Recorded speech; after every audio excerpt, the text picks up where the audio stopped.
बहुकोटी गुंतवणूक फसवणूक प्रकरणात अटक करण्यात आलेल्या आरोपी शिवानंद निलन्नवर यांना बेंगळूर येथील 93व्या सिटी सिव्हिल आणि सेशन्स न्यायालयाने अंतरिम जामीन मंजूर केला आहे. न्यायालयाने 3 लाख रुपयांच्या वैयक्तिक बॉन्डवर जामीन मंजूर करत तपासाला पूर्ण सहकार्य करणे, भारत सोडून जाऊ नये यासह विविध अटी घातल्या आहेत. प्रकरणाची चौकशी सुरू असताना न्यायालयाचा हा निर्णय विशेष लक्ष वेधून घेत आहे.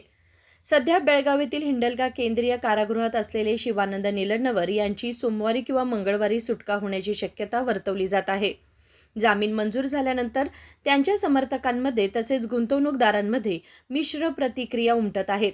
शिवानंद निलन्नवर यांच्यावर सर्वसामान्य नागरिक, निवृत्त सैनिक आणि माजी सैनिकांना जास्त व्याजदराचे आमिष दाखवून हजारो कोटी रुपयांची गुंतवणूक उभी करून फसवणूक केल्याचा आरोप आहे. विविध जिल्ह्यातील अनेकांनी या योजनेत पैसे गुंतवल्याची माहिती समोर आली असून या प्रकरणाने राज्यभरात मोठी खळबळ उडवली होती. या प्रकरणात तपास यंत्रणा आर्थिक व्यवहार, गुंतवणूक गोळा करण्याची पद्धत आणि मालमत्तेचा तपशील यांची चौकशी करत आहेत.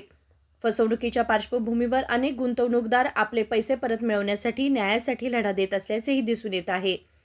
आरोपीच्या वतीने वकील आर.जी. पाटील आणि सुधीर निर्वाणी यांनी न्यायालयात बाजू मांडली. राजशेखर हिरेमठ, KMM मराठी, बेळगाव.